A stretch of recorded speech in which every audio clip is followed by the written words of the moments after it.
Hai murid-murid. Jumpa lagi kita. Sudah bersedia dengan buku teks Pendidikan Seni Visual tahun 6. Kita tengok apa yang cikgu nak ajar hari ini. Okey.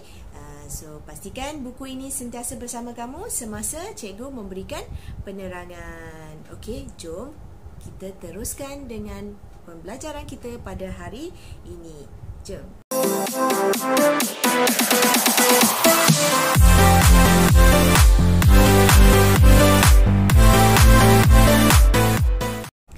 Assalamualaikum warahmatullahi wabarakatuh dan selamat sejahtera.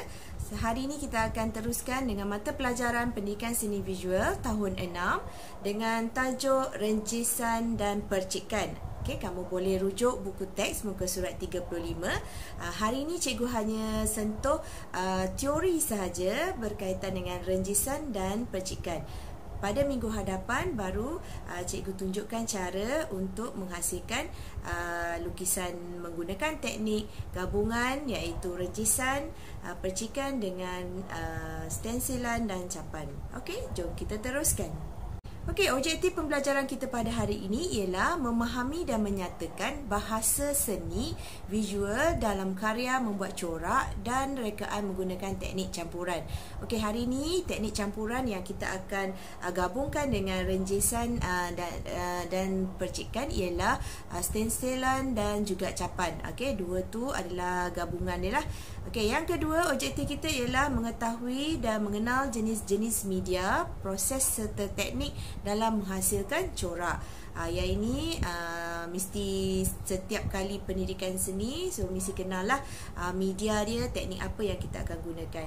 Okey, jom kita kenal dulu teknik rengjisan dan percikan ini. Okey, so teknik rengjisan dan percikan ialah salah satu cara untuk menghasilkan corak. Okey, kita boleh gunakan rengjisan, maknanya kita ambil berus tu, kita renjiskan atas kertas lukisan. So dia boleh menjadikan satu corak. Okey, yang kedua, teknik ini menggunakan media basah.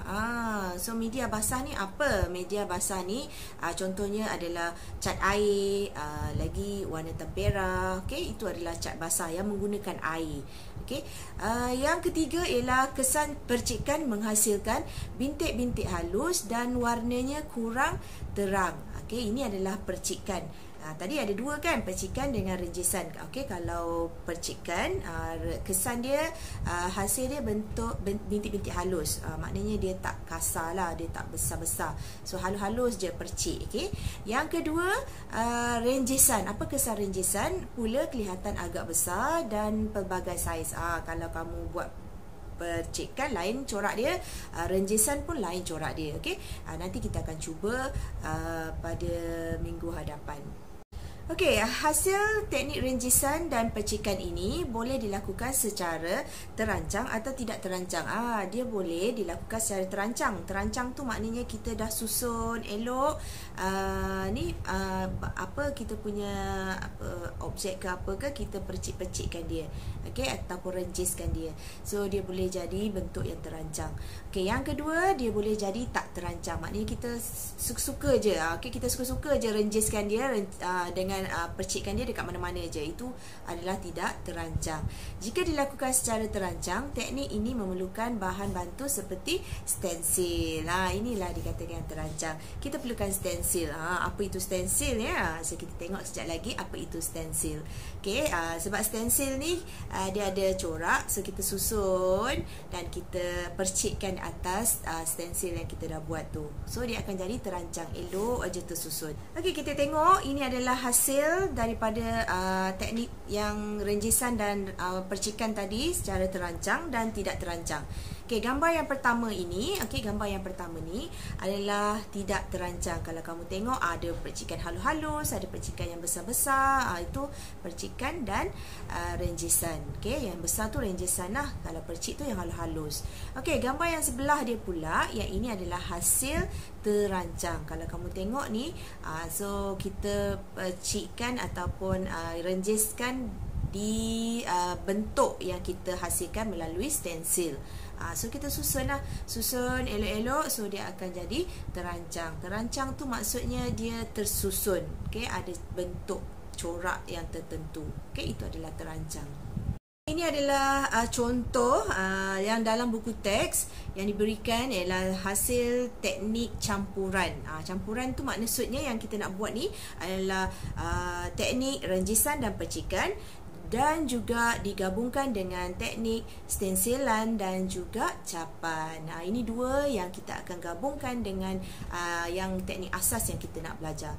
Okey, so yang ini kamu kena sediakan bahan dia dulu pada minggu hadapan. So kita akan buat pada minggu hadapan. So hari ini kita belajar teori saja, kenal dulu macam mana cara, apakah cara yang kita nak buat. Okey, so ini adalah teknik yang kita yang ditunjukkan dalam buku teks, yang mana ada capan. Ni capan ni yang gambar daun ni, daun-daun ni adalah capan. Yang ini stensil, gambar rama-rama ni, yang mana kita lukis bentuk rama-rama dan gunting bentuk rama-rama tu, dan kita tekap atas kertas lukisan dan kita gunakan warna, okey, supaya dia nampak bentuk dia. So itu adalah secara terancang lah. Ini yang percik-percik tu adalah percikan dan renjisan. Okey, so kita tengok cara apakah itu stensil dan apakah itu capan. Okey, jom. Baik, ini adalah teknik capan. Tengok cara untuk kamu nak buat capan ni macam mana. Okey, yang capan ini kita boleh ambil apa saja objek yang ada bentuk lah, yang cantik bentuk dia. So kita boleh warnakan atas bentuk itu dan kita cap dia atas kertas lukisan. Okey, ini adalah teknik capan. So dalam buku teks ini dia menggunakan daun. Daun ni memang cantik lah. Ini daun yang daun betul ataupun plastik, tak kisah. Okey, janji dia ada bentuk shape yang cantik tu. So bolehlah kita gunakan untuk capan. Selalunya kalau kita belajar masa sekolah darjah 1, darjah 2, darjah 3, okey, itu kita guna capan ni menggunakan bahan-bahan yang ada kat dapur. Contoh kentang, lagi bawang, daun batang sadri. Itu adalah teknik capan. Kamu boleh gunakan juga bahan-bahan itu untuk membuat teknik capan. Okey, yang ini digunakan daun. So kamu warnakan pada daun itu dulu dan tekapkan di atas kertas lukisan. Okey, kertas lukisan tu yang dah siap renjisan dan percikan. Okey, dan kamu letakkan capan kamu atas kertas itu. Capan itu sebab tu dinamakan capan, sebab dia cap atas kertas lukisan. Okey, so ini adalah capan. Jom kita tengok stensilan. Ini adalah teknik stensilan, berbeza dengan capan tadi. Tadi capan, yang ini stensil. Stensilan ini pula, so kita kena lukis gambar atas kertas. Okey, atas kertas, kalau boleh kertas tu keras lah, atas kertas keras sikit, supaya bila kita warnakan dekat corak yang kita dah lukis tu, nanti dia tak adalah lembik kan. Okey, so langkah yang pertama tu dia lukis dulu atas kertas. Lukislah corak apa yang kamu nak. Okey, selalunya kita ada kertas, so lipat dua dan kita lukis sebelah saja kita punya corak yang kita nak. Lepas tu kita gunting corak itu dan dia akan berlubang di tengah-tengah. Okey, so bila dah berlubang di tengah-tengah, so kamu tengok yang ini dia dah gunting. Yang first ni dia lukis dulu, yang ini dia gunting. Okey, dia dah gunting siap-siap. Lepas dah gunting, so dia akan berlubang di tengah-tengah ni. Nampak tak rama-rama yang dihasilkan ni? So dia ada lubang kat tengah tu. So kamu ambil lah span, ambil warna dan warnakan dalam lubang tu. Okey, so itulah dinamakan stensilan. So maknanya warnakan dalam lubang tu. So bila kamu angkat kertas tu, so dia akan jadi bentuk rama-rama. Okey, itu adalah stensilan. So kalau kamu tengok dalam buku teks tu, dia ada bentuk macam ni lah. Okey, so dia cantik lah. Bila kamu lukis gambar yang cantik, so cantik lah jadi dia. Kalau kamu lukis tak berapa nak cantik, so tak cantik jadi dia. Tapi dalam pendidikan seni, apa saja bila kamu lukis tak jadi pun boleh jadi cantik. So seni itu indah. Okey, so ini adalah dua teknik yang kita akan gabungkan dengan lukisan yang kita akan hasilkan pada minggu hadapan. Okey, kita dah sampai di sesi akhir pembelajaran kita pada hari ini. Cikgu harapkan kamu faham teknik yang kita nak pelajari hari ini. Kita yang pelajari hari ini iaitu teknik campuran antara rinjisan dan percikan dan juga capan dan stensilan. Okey, yang ini kita akan buat pada minggu hadapan. So kamu boleh buat dahulu awal kalau kamu nak buat. Okey, kamu boleh rujuk buku teks muka surat 37 dan 38. Okey, sebelum cikgu undur diri, cikgu harapkan kamu boleh buat latihan yang cikgu sediakan di ruangan deskripsi dan juga jangan lupa subscribe channel Cikgu Azlina Lin. Semoga dengan subscribe yang kamu tekan itu, cikgu akan mengasihkan video-video yang lebih menarik dan sebagai tanda sokongan kamu kepada cikgu.